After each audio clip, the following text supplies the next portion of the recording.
So, you watch anything interesting lately, Justus? Sorry. Oh. I did watch interviews, behind-the-scenes interviews for, not all of them, but I watched bits and pieces here and there of interviews with the contestants of the Beast Games, just because we talked about that in the last video, and we got a lot of views talking about it. Also, That's interesting. I saw, just really quick, I saw a comment or something like that talking about how we're doing this to get views. Really? I'm glad that someone took the time to observe that. That's all. That's it. It's really stupid to me. Anyway. Why do people typically make YouTube videos? Why do people make YouTube videos? Yeah. What's like one of the major like contributing factors to why someone would even take the time and the effort to make a good YouTube video? Yeah. Well, it would be to get coverage and to get views and stuff like that. Really? Yeah. I love that we live in such an observant world. Well, you ever notice that that's just about all we do is observe? Here's what really blows me away is that we live in, like, the technology of being able to get that type of coverage is so new. Like, even going back 50 years, getting onto TV was, it could be a very difficult thing to do, depending on, how you were trying to get on TV. So if you were trying to stay on TV and become like an actual celebrity and things like that, be able to develop the type of coverage that some of these influencers are creating, like that was unheard of, 50 years ago and a century ago, 2 centuries ago. Completely to be able to foreign. Yeah. I mean, no one was really that well known aside from like crucial historical figures and Exactly. like high people in politics. Yeah. And people of actual meaning to history, people who made an actual impact on the geopolitical landscape, or they made an actual impact on the environment or on the people or on the culture. People who made an actual impact on large proportions of people just through their work or through what it is that they did. People who actually interacted with people. Yeah, or because of what they went through. Like Phineas Gage, who became popular for having the railroad spike go through his head, and he became a totally different person after that accident. He survived. He was the same. You read about it in the book? No, I've never heard of this story. It's in the Joe Dispenza. You've never heard the story of Phineas Gage? No. No, really? Seriously? Oh. Well, okay. Well, Tell me a story, man. You're gonna read about it in the Joe Dispenza book, but essentially, Phineas Gage, he was a railroad worker who, there was an accident that happened where a spike was driven through his skull, through his head, essentially, and he survived. He was conscious the whole time. He was throwing up like every 20 minutes or something like that. And he was talking, he was aware, he didn't report any pain, and doctors were able to, I believe they were able to remove it, and he survived, he lived on. But following that, he became a drastically different person. He was prone to like being very angry, to cursing profusely, being violent, very argumentative, prone to addictive habits. He did essentially turn into a totally different person, and everyone who knew him and who knew him before and who knew him after, they all said that's not the same person. Wow. And so he survived, but not really. He essentially, was never the same after that. And so it opened a whole new area of study for the brain, because from what I remember reading about, it essentially made, or bless you, sorry. Oh, no, you're good. It essentially opened our field of research because it made us realize that certain parts of the brain do certain things, and that wasn't like the first thing that made us realize that. Like it's a field of science that's been expanding for a long time, but that because we had someone to study like that, it began to show us where one part of the brain, what one part of the brain did, and how one part of the brain could have such a massive impact on personality and on memory and on, you know, communication and all that stuff, you know. Yeah, was that the cerebellum? No, what it did is I'm pretty sure that it went through like a massive portion of his frontal lobe. I think, maybe, I don't know. I mean, really that would kind of track though, because that's really like the awareness. So if you lose the awareness and all of your other like automatic processes are still running, it would make sense that you would just become a very angry, just kind of depending. I don't know. It's I would have to read through the information again. But it's just super interesting to see, you know, how he totally changed into a different person like that. But that's an example of someone who became very famous and because of what happened to him. You know, so before the internet, like you, in order to get famous, you basically, you know, had to get a spike through your head, or you had to be like president or something, you know, like a musician or so. I'm just saying, like it's gotten easier, folks. If you were well known, it was for a very good reason most of the time. You know, whether you did something good or bad, whether something happened to you that was good or bad.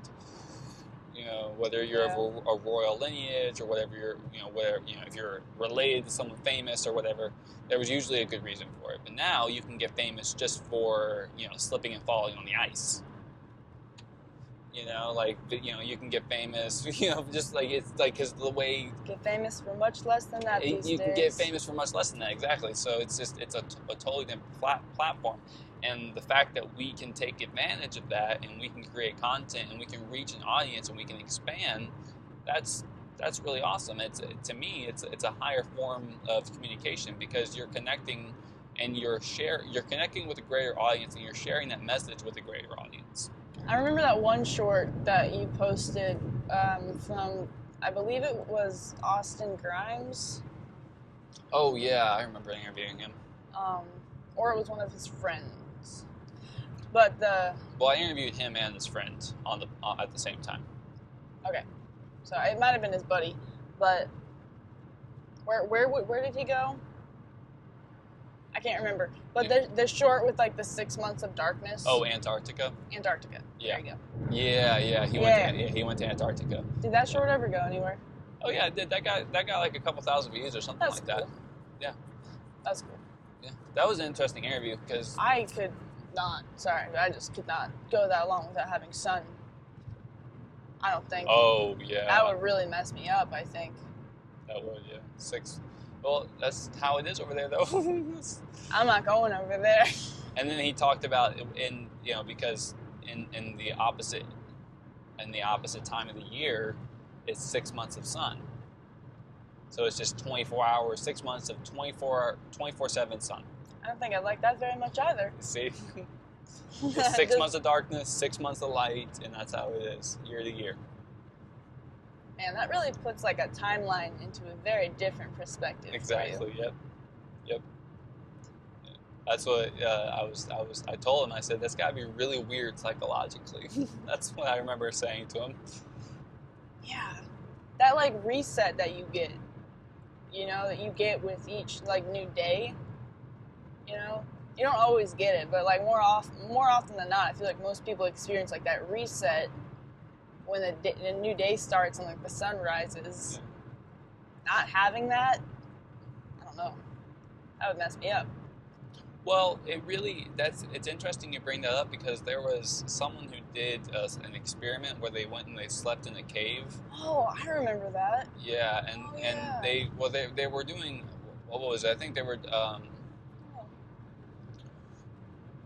It's a specific type of work that involves being in caves and like being deep underground, and it's like it has to do with science. I'm just drawing a blank on what the field of research is, but it requires having to be there for very prolonged periods of time. So it was a great opportunity to try this experiment where you don't have for like a month. You don't have access to the sun. You don't have access to any of that. You're deep underground, and what they found is that when you don't have access to the sun and you don't have access to any clocks, so you don't have any way of keeping the time other than the time that you keep yourself in the process of being there. What they found is that the body eventually started to fall into a totally different sleep rhythm. And what was it? It was like a 36-hour rhythm or something like that, where they would sleep for, that's what it was. I'm pretty sure they would sleep for 12 hours and they'd be awake for like 18 hours or something like that. So they had like 18, 20-hour days or something like that, and then they'd go sleep for 10, 12 hours. And that was, that became like a rhythm that the body naturally fell into when it didn't have access to clocks, it didn't have access to the sun. That's a really interesting sleep cycle. It is a very interesting sleep cycle, and what they found is that the subjects felt, they reported feeling a lot better. Like several of them reported feeling like a lot better.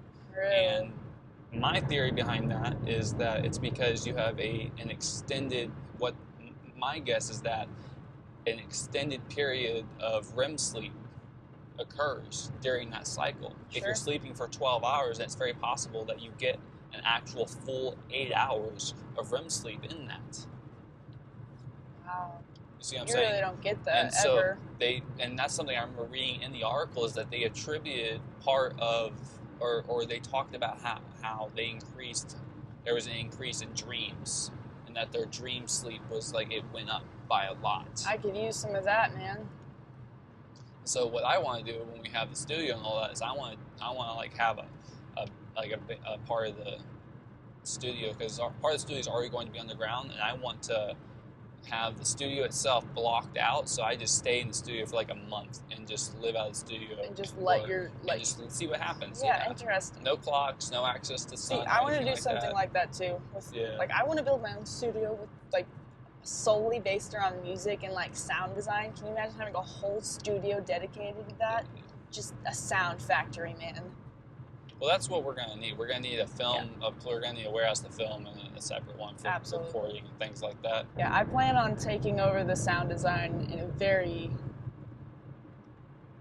like, hands-on way. Just, I need to learn it first. But the great thing about it is I get to learn it in the process of doing it. I'm trying to remember what the original train of thought was that led us to talking about that. This is part of what I was talking about, because I want us to be able to maintain like an actual conversation with each other that doesn't peter out like that. I want us to be able to stay on like a track and be able to continue a train of thought. So I'm trying to remember where we were, so that way whenever there's like that moment of silence, one of us can bring it back to a point and keep it going. Yeah. You see that? Damn it. Yeah. Because if the idea is when we do one of these, we want to create really interesting content and get a lot of views. I see a future in which we only do this twice a month and we're getting like hundreds of thousands of views. Do this? Yeah. Oh, you mean like an episode so jam-packed that you have like we just talk about so many interesting things and so many trending things, that it's just there's all this content to pull from. And so that's why I think it's important that when we're doing this, like, okay, how can we stay focused? How can we bring it back to this specific train of thought so that there's always a narrative being perpetuated throughout it? Yeah, we just bounced off of so many different Exactly. So I'm sitting here like trying to trace through everything, And I was like, oh man. It's confusing. You want to go get some Wendy's? Some Wendy's? Some Starbucks? God. You want to be one of their... Look at these guys both with their phones. Oh my goodness. It's so crazy. Just seeing people all around, the way they walk with their cell phones. I know. And I'm not trying to be judgy, because I know how I look when I'm on my phone doing stuff, but we look like we're doing something so important and crucial, and this thing is so valuable to us, you know? Yep. And we value it so much, and we give it so much time. Yep. And the world has not become a better place because of it. It's true. And just the unawareness that it causes. That really scary. That was something that was really interesting about Beast Games, is that for Beast Games, everyone gets their phone taken away. And so when they're filming that, it's a 5-week thing. Like all the people who make it to the end, like it's from start to finish, it's like a 5 week weeks filming without experience. a phone. So essentially, yeah, 5 weeks without a phone. And what's really interesting is from the interviews that I watched, I found out that when someone loses, they were kept there until everyone lost and everyone left together, until there was a final winner and everyone left together. And so it was a 5-week experience where like no one had their phones the whole time. And that's something that people talked about. How do you know further details of how they were kept there? Like, did they still participate with anything? Like, what did that look like? That is very interesting. So also you just set up for a really great short just there.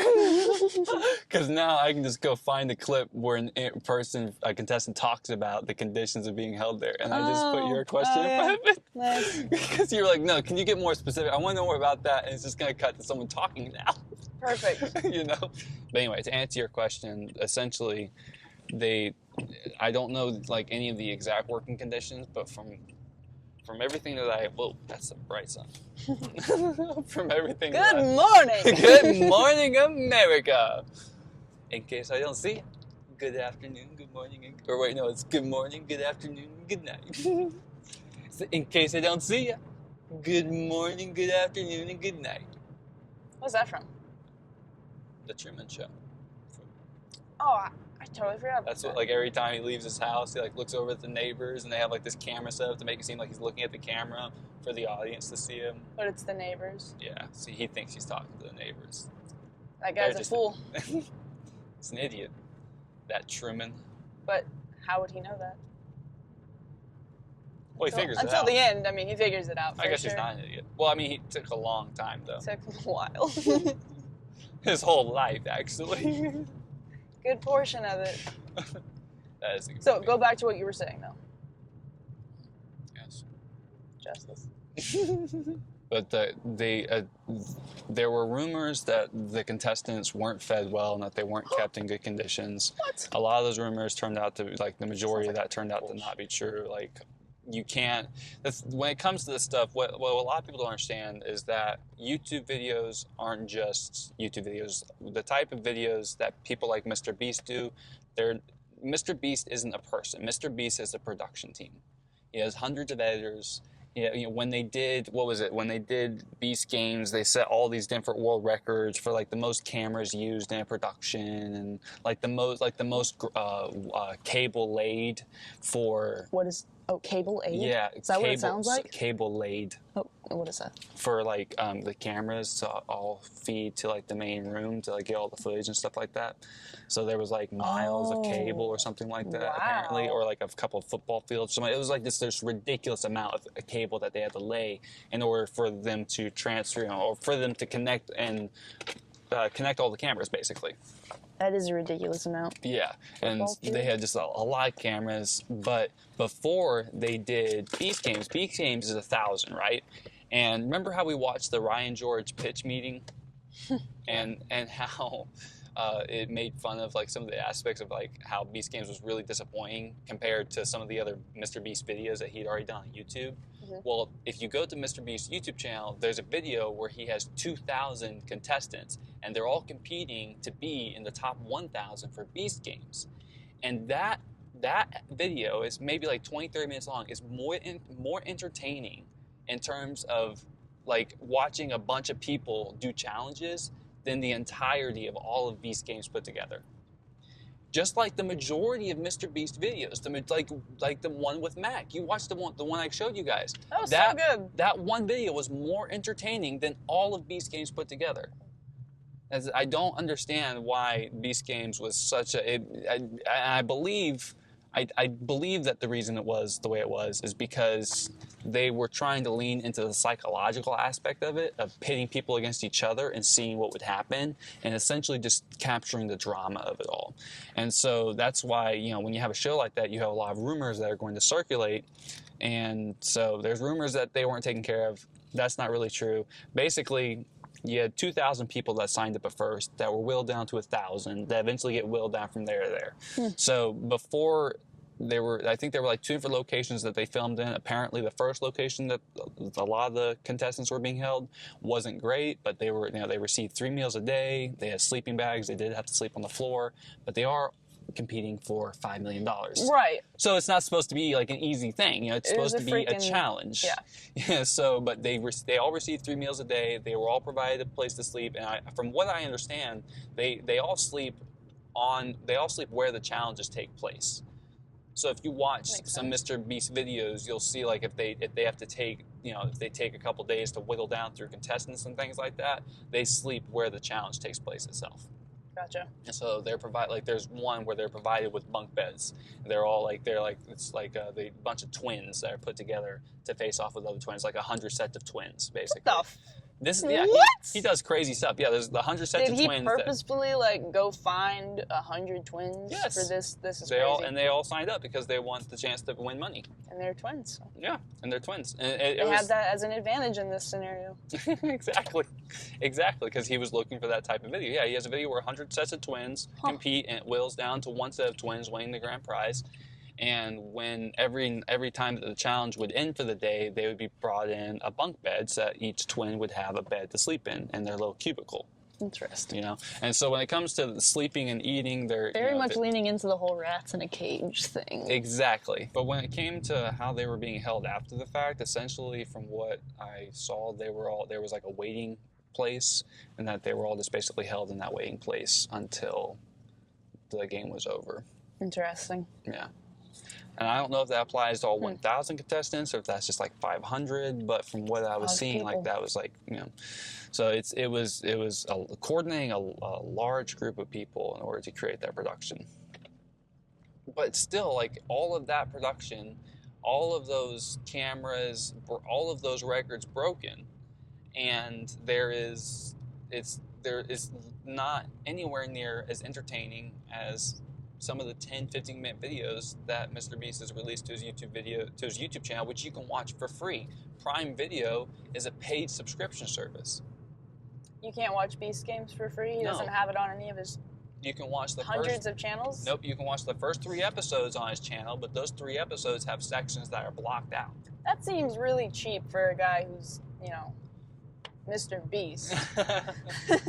Well, the show leaned more into the psychological aspect of people going against one another, and they leaned into their breaking all those records, having the largest grand prize in television history, and breaking all these other records with having like the most cameras, and it was essentially just throw a bunch of money at it, let's break all the records, so that way we put it on the map. It doesn't have to be a success. We've broken all the records. That's lame. I'm not a fan. What's really interesting is that they had a psychologist on standby for all of the contestants, for people who lose and things like that. Really? And even just one for the. I don't know if it was just one, but apparently everyone had to check out with a psychologist. Oh, they had to? Yeah, it was required. Like at the end of it, you had to check out with a psychologist. So even the winner had to check out with a psychologist. Wow. But the winner describing that conversation is very interesting to listen to, because he's essentially saying that the psychologist was telling him that when you go home, you're not going to have the money yet, and no one's going to know that you won because it has to go into editing. It's not going to release for like a year. So you're probably going to get depressed, and you're probably going to experience some difficulties. And then around the time it's going to release again, you'll probably have this flood of emotions from remembering the experiences and it all coming back to you. But apparently he got the money. He didn't get the money until the day after the finale aired. Which I guess makes sense. I don't know. Does it? I don't know. It doesn't. It was only 5 weeks of his life. So. Just interesting. It's interesting. I don't know. It's, he got paid a while later for sure. But, I mean, that's still a lot of money. I wouldn't be too worried about the wait, Yeah. And I think that's pretty standard. There was another guy who won. Yeah, I mean, that kind of makes sense. Yeah, there was another guy who won. I saw one of his personal videos pop up from his channel, because a lot of these winners from Mr. Beast videos will go and pursue YouTube even more, because it's put them in front of a pretty large audience, and they use that to their advantage. But this one guy literally did a video essentially just showing him waiting for the video to come in. It took like so much time. He was just like always coming back with these updates, like still waiting on the money from the Mr. Beast challenge. Like That's funny. Getting a little concerned, but yeah, it's gonna be there. And then like the day he finally gets it and stuff like that. So it takes time to get that money. When he's showing all that cash, it's all real cash, but it's not cash that's used. Right. That's not cash that's actually given to the contestants. All the money is directly wired to their accounts. They can't take home. Yeah. It's not safe. Bags of cash. Yeah, it's not safe. All. Can you imagine? Here's $5 million in cash. You know, like pull up your car. Let's see if we can fit it. Like exactly. Like what the have it shipped to your house. There's a funny short where Mr. Beast shows up at someone's house and gives them money, and they bring in all the duffel bags of money. And then at the end of it, Mr. Beast is like, "All right, take the money out. We'll wire them the money." And there's like this old grandma, like you can see it. Her heart just drops, and she like looks up at him, like, "You're taking the money." That's so funny. Aw. This was all a joke? Can you imagine? Oh, dude, that would be a very, very heartbreaking prank. Oh, yeah. That would really. Oh, yeah. But, I mean, it is a huge risk to give someone huge amounts of cash like that. When they filmed the finale of the Beast Games, they had the $10 million sitting there. Mm-hmm. Mr. Beast made a comment that the military was outside. That they literally had to bring the military to it was that level of concern, because this is Amazon Studios that's doing this. So, but wow. Yeah, they literally had like military services to prevent like any sort of theft of the $10 million, because that's a lot of money. I mean, yeah, that is a lot of money. But the winner is only going to get like $5 million after taxes. Slap. Which that blows me away. Wait, that's half? He's gonna have to pay like $5 million in taxes. Sheesh. Yeah. And he could move and save like $1 million in taxes to somewhere else with cheaper taxes, because he lives in California. The taxes are just really, really high there. So he can move to somewhere, with better taxes, but he doesn't want to uproot his son and his family and things like that. So I guess that's fair. Probably the last thing I'll say about it is there is now that the show has been released, what I've observed in the past several years with podcasters, these people who have actually developed an audience and have a little bit of money to work with, they will hire people to come onto their podcast. They'll pay someone to come onto their podcast who is currently trending, so that they can get on that trending movement with their podcast and grow their audience that way. Interesting. And so, obviously, now that Beast Games is released, a lot of the big contestants, like the higher, the top 100s, are a lot of them are being paid to appear on podcasts and talk about their time appearing on Beast Games and being there and what it was like. So they're getting like more jobs are presented to them. Exactly. Interesting. Yeah. So there's a lot. So the Beast Games is such a controversial subject right now, and that's actually something I do want to say, because from all the comments that we've been receiving, a lot of people seem to think that I think that Mr. Beast is a bad person and that Beast Games are bad, and I don't think that. I don't think that he's a good person and that they're good either. I don't really see things in terms of good or bad. What I see is I see that we live especially in this country, we live in a country that economically is suffering. And so if Mr. Beast didn't make these types of videos, and if Mr. Beast didn't do this type of stuff, someone else would. It's bound to happen when you live in this type of society. We're going to have these types of game shows where you have these massive amounts of people who come to compete for money and who are willing to do essentially anything to get it. That's just the world we live in now. That's just how things are. It doesn't make him good or bad. That's just he's making money off of it, and he's doing something that he loves. So, well, I mean, it could be. I mean, he wouldn't even need to be giving away as much money as he does to make these games work. Yeah. Like, I'm not saying he's good or bad, I don't know, but at least like people have a chance to actually win something. Exactly, and that's really that I see it as just being another part of the economical system now. I just see it as another person who's creating jobs just in a totally different way. We just live in a different world now. But I mean, everyone who goes to compete in a Mr. Beast challenge walks away with something. Yeah. You can't just bring people in and have them do these ridiculous challenges without giving them some sort of compensation. They may not win the big amount of money that they came there for, but think about this.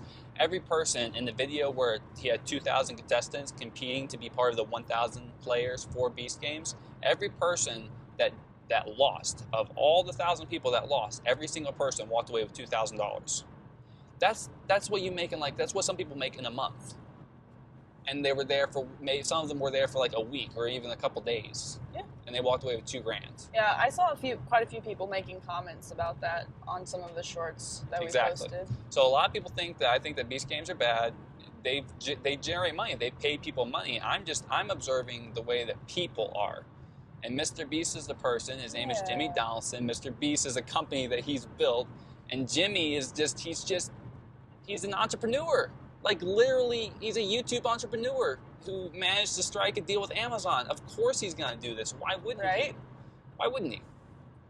It's a job. It's a job. We literally live in, that is the economy that we live in. Like, it's a job. It is a job. That is all we're ever looking for now. It's a job. And I talk about that like I would talk about any other topic, but it's very interesting to observe the behavior of people in those situations and to see what people are willing to do. And they're willing to do it in front of an entire audience. And some of them simply do not care. And it's fascinating to observe that psychology. We are shameless when we're just shameless. And the thing about it is that Jimmy has marketed upon that. It's that simple. Yeah. They're And I mean, I haven't watched it, so I don't know. But everything I've heard, they don't seem like they've been great. So I'm not going to say that he did a great job. In management of the project, it's really great. But what he was trying to achieve is just not what his YouTube channel is. It's a different thing. But What is his YouTube channel? Well, it's his YouTube channel is called Mr. Beast, and he does all these different crazy challenges. There's a lot of especially in the earlier years of his work. There's a lot of really funny, entertaining challenges on there. I really, really need to watch his videos. You don't really need to. There's just really interesting ones. There's an example one. Last to fall wins, whatever the prize is. So like people hanging from a bar and there's a pool below them. Nice. Or last to stop swinging. So 4 people swinging on, a swing, and whoever stops swinging last, wins. And let's see here. Back when challenges were still fresh and not everybody and their mother had freaking done it on camera. Exactly. Yes. Last person to stop touching the jet wins it. Yeah. That kind of stuff. Absolutely. So just a bunch of crazy different challenges along those lines. And so when you go watch Beast Games, it's just, even again, you watch the one with 2,000 people, all the challenges, the majority, like almost all of them, they were all physical challenges that involved the players like running around and doing stuff and competing against one another or working with one another. There was only one bribe the entire video, but Beast Games was literally just like Ryan George made fun of in his pitch meeting episode. It was literally just half bribes. He's like, so we're just kind of, I don't know, it just seems like the show is just telling people to leave or getting people to leave on their own, and that's literally what it was. It's so interesting that he would go in that direction with it. That's what he did. That's what happened. People have to understand that when you make a television show with a massive studio like Amazon or with any massive studio, but when you make a project, you are not in control of that project. They brought Mr. Beast on because he has a massive audience, and they knew that they could get Mr. Beast to be the host of a TV show that a lot of his audience would go and get a Prime Video subscription. So marketing. So Mr. Beast is as much while he had a lot of ideas and he was very much involved in producing a lot of that show. There were studio executives and there were a lot of different people involved in making decisions for how that show was going to look and how it was going to on what it was going to eventually be when it was released to the public. And that's why I think it took such a psychological approach instead of more of a physically challenging approach. Because it had some physical challenges, but a lot of it was a psychological challenge to the players, either mutually or against each other. Just makes for such a different scenario. Yeah. It's just.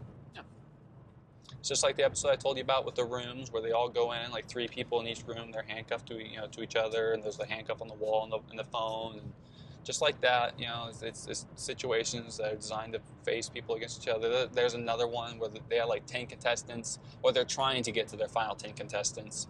And in order to get to their 10 contestants, they all have phones and they all have money that they can bribe each other with. And so they're essentially trying to bribe each other to get out or to let them stay in. And that was the challenge. And that was like a whole episode. What? That was like a whole episode. Oh, man. Yes, that was like literally a whole episode.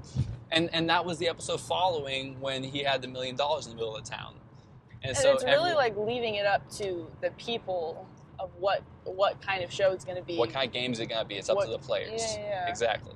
And so you could critique that, and you could say it's a bad thing. You could critique that, and you could say it's a good thing. You could say that makes for really great TV, and you could say, nah, that's terrible.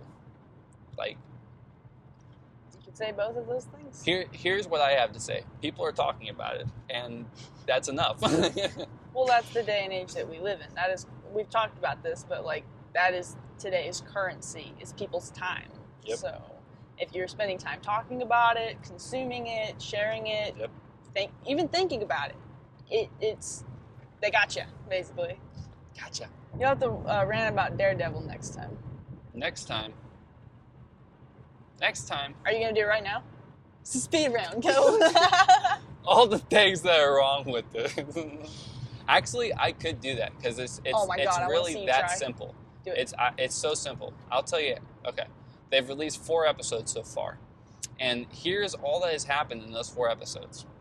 Kingpin has become mayor, which we didn't actually see happen. We just, all of a sudden, he's mayor. How did it happen? I don't know. How did he get the votes? We didn't see that. When did he sign the paperwork? Never saw that either. When did he take his oath? Did he? We don't know. We don't know. We saw his victory speech, though. Yippee. That was episode 1. Oh, okay. Oh. And also, yeah. Episode 1, him and Daredevil have a conversation in a diner. Because Matt Murdock just decides, once he finds out that he's mayor, to just go walk up to him and be like, can I have some of your time? And they go sit down at a diner and talk.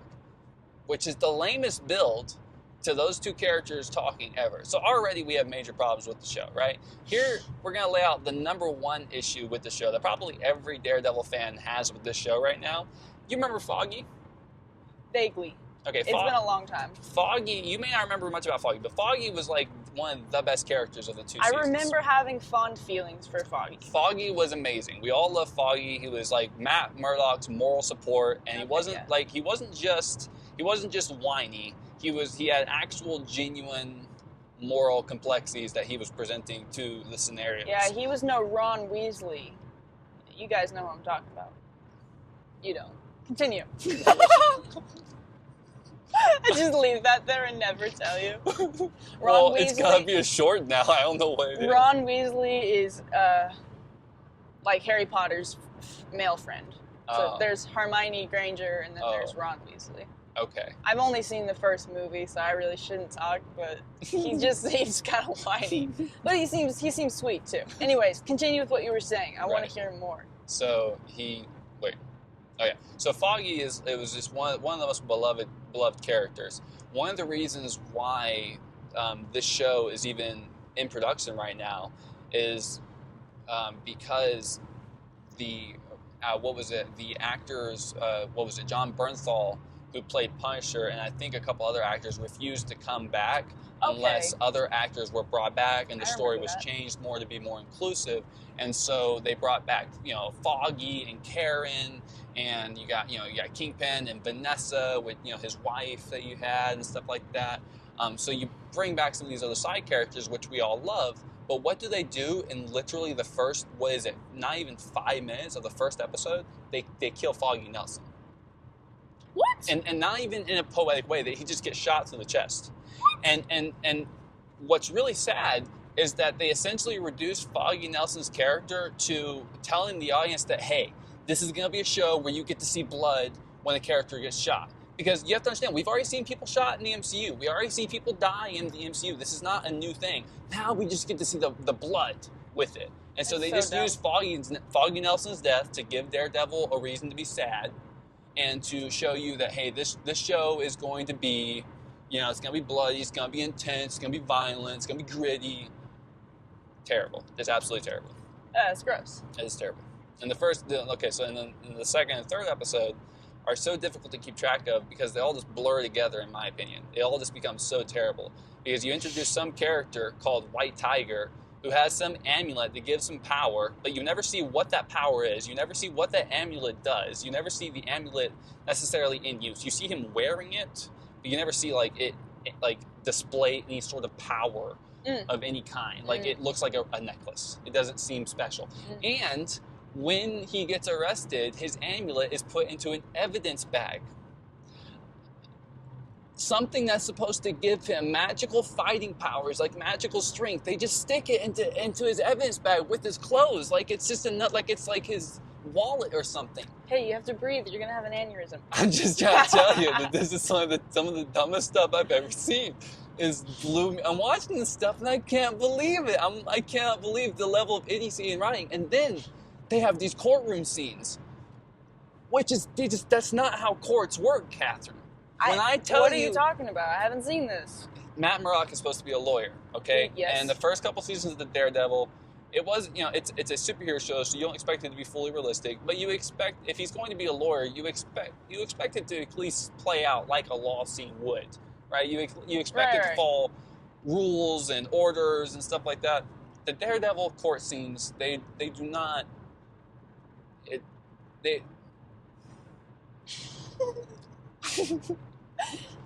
I can't tell you, man. It's so bad. It's so bad. It's so bad. The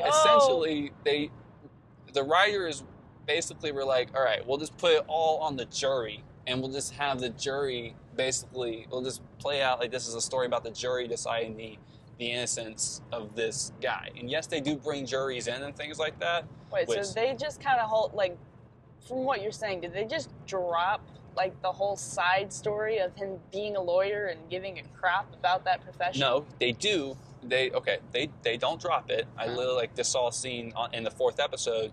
And so that's where the show is really sad, because they bring in really good actors who do a really good job performing these parts, but the scenes don't really make sense. Like when Daredevil meets Punisher for the first time at the end of episode 4, the conversation that takes place between them covers ground that they've already covered previously in their character development in Daredevil season 2. So they just repeat it, and it seems like they're just repeating it. So it's like it's like studio executives talking to the writers and being like, hey, that episode where they were ranting at each other, or where they were saying these different things, we need to bring back that because the audience really connected to that. And now that we're finally bringing these characters into the MCU, we need to bring that same weight into the MCU. So instead of building new original stories that gets the characters to these points to find new conversations with each other, they're just making sure the history is all there. That doesn't make sense. They're arg. No, I mean, how you said it makes sense. Oh, okay. But it doesn't make sense. Yeah, exactly. So the show is it's almost like pasted together. It's really weird. It has these violent parts. They had in episode 1 they had a long take, but half of the long take, the way it was shot was these I don't know, seeing weird parts of the characters' bodies, or they were super smoky and foggy. Or... It's it's like a kid that just got out of film school and he's trying to be really cool and edgy with his shots. He's I just came from LA School of whatever. Daredevil was a work of art. The first 2 seasons, at least, a lot of people would agree. I agree. I agree. I watched the first season and a half and I loved it, man. It's great. A lot of people would agree that the first 2 seasons were just works of art. And the way that they brought Punisher in, and the way that they developed that relationship between Frank Castle and between Matt Murdock, and then Punisher went and got his own show, and we saw that continue from that point forward. It it felt very genuine and real when you were watching all of it. But this, when you're watching Daredevil Born Again, it does not feel genuine and real. Oh. And a big reason for that is because you've had Daredevil show up already between all of the things that happened with Daredevil season 1 to 3 and the Defenders. You have him show up in No Way Home, She-Hulk, Echo, and now he's back in Daredevil Born Again, which, by the way, provides zero explanation or connection to any of those appearances so far. So yeah, so they're just acting like none of that happened. Like this is just a new. I hate that. So far, and So we're you 4 build- episodes in. You spend how many years? How many years? I don't know when Daredevil started, but it's been a while. You spend that many years laying a foundation for a character because people fall in love with the character. Yes. Okay. Yep. That's the biggest thing, character and storyline. But if you like the lead character, you'll stick around for an okay story. Yep. And now they're just acting like all of that character foundation was never built. It's not that they're not. It's not like they're acting it wasn't built. It's just it's a totally different world, and they're just moving on. They're like, we know you liked what was happening, but we're just doing something else now. Well, they're doing something else, but they're trying to do it with the same flavor. In the same way. They're trying to have that same style. They're trying to have that same gritty edge, but they're doing an MCU movie. And MCU movies, like they the reason why some of their movies work so well is because they were breaking their own form. They were breaking their own format that they created. Because the Avengers, when the Avengers released, it created this superhero format where you could have these characters come together and interact with each other, and you could see what was really interesting. What happens when Hulk, gets together with Thor? What happens when Captain America gets into an argument with Iron Man? What happens? That was exactly what made it so magical. Exactly. And that's why movies like Thor Ragnarok were such a success. Because Oh, that movie was awesome. you see what I'm saying? It's because Yeah, they were yeah. breaking their own format. Thor and Bruce Banner stuck on an alien planet where they're pitted against each other. That's really great. It was Hell fantastic. yeah! It was fantastic. And it brought back Loki, in And it the brought back best way. Loki. Then you have like someone like Jeff Goldblum who comes in. So like they bring in, they kept breaking their own format, and then when they would do that, they would bring in some super talented actor to bring that to life. But See, now, that was when the magic was alive, Exactly. man, in That was- cinema. You went to the theater and you were excited. I Exactly. literally have not been excited to go see a movie in theaters in so long. I watched. Okay, really quick before we go off. Yeah. I watched Captain America: Brave New World because I was able to get that. I watched that. How was that? This is just terrible, and I'm gonna explain to you why. It's not a Captain America movie. It's an Incredible Hulk movie without the Hulk. What the explain? Explain? I will explain. Ah. Do you remember the scene I showed you with the guy that the drops of Hulk's blood fell on his head and it started to mutate or whatever? Yes. And I told you how they were bringing that character back. Yes. So in the comics, his name was the Leader.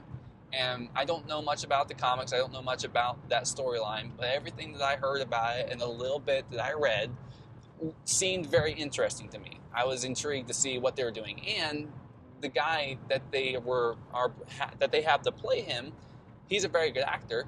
He can bring a role to life very well. Who was it again? I don't remember his name, Okay. but he's in that movie, The Ballad of Buster Scruggs, the singing cowboy or whatever you guys called him, I think. Yeah, I know you're talking about. yeah. I don't remember his name either. Essentially, the movie focuses on Captain America, Sam Wilson as the new Captain America at first with his new partner and things like that, and Thaddeus Ross, who is the one who did the Sokovia Accords and all that, he becomes president. So I don't know I don't know if the MCU just doesn't know how politics works, or if they're building a new type of world with new politics or whatever, because their movies just don't show how people come into political power. I mean, like I said with Daredevil Born Again, how did Wilson Fisk become mayor? We don't know. Yeah. Was it legal? We're told that it was. Well, dude, I was thinking about that even watching Agents of S.H.I.E.L.D. way Yes. back when. I was like, how is this government, how is this sanctioned? What is this? Exactly. So it's the same thing, but apparently Thaddeus Ross, he becomes president. He decides that he's going to restart the Avengers and he's going to have Captain America take over. But then because someone tries to kill him, he decides that that's not going to happen. And Then you end up finding out that his blood has been poisoned for years by this guy, the leader, they never use that name in the movie at all, by the way. It's never called the leader So once. you're just left to assume that that's his name? We How know do you know is his name? comic book people know that's his name because the design of his makeup and all that. Okay, Like it's obvious who he is, but Fair enough. it's not. They don't use that name or whatever. There's a total departure. But essentially, the plot focuses more on Thaddeus Ross becoming the Red Hulk than it does on Captain America. Captain America is like a secondary character watching this and like trying to keep it from happening. But it's called Captain America Brave New World. But it's called Captain America Brave New World. But it's pretty much just about Thaddeus Ross turning into Red Hulk. Like, I feel like there are more scenes with Harrison Ford than there are with Anthony Mackie. You see, and if I had any faith left in the MCU, I might be like, well, maybe they're building towards something bigger with this character. But We thought that with Quantumania, but that's just not the case. We thought that with Wolverine and Deadpool. Deadpool and Wolverine, yeah. Deadpool and Wolverine was very terrible. And we'll get into that. We'll get into that another time. Heartbreaking. We'll get into that heartbreak at another time. But yeah, Captain America Brave New World was more of a sequel to The Incredible Hulk, which, by the way, had a different actor playing the Hulk in it. And also, your guy who plays Thaddeus Ross, who you've had in the MCU this entire time, Thaddeus, he died. The actor who played him died. And so right before they went to film the movie, that they literally had this actor in the MCU since The Incredible Hulk. So 20 years now, okay? He dies right before his big character development where he's supposed to turn into the Red Hulk. So that's why Harrison Ford is even in the movie. Am I going left or right? You just keep it straight. So dude, the whole movie is a disaster. I'm just telling you, the whole movie is a disaster. They have one appearance from one other MCU character. It's the Winter Soldier. He shows up for like 5 minutes, and they have a conversation, and then he leaves. This is supposed to be like a Marvel movie. Like what? Like what the heck? Also, he's supposed this character that shows up, the Winter Soldier. He's becoming he's like a senator now or something like that. Oh, good. Another politician. How did he become a senator? He literally was running around killing people like years ago. He was like a Hydra assassin, and now he's a U.S. senator. How does that make sense? Dude. It doesn't make sense. That's the answer. It doesn't. That's the point.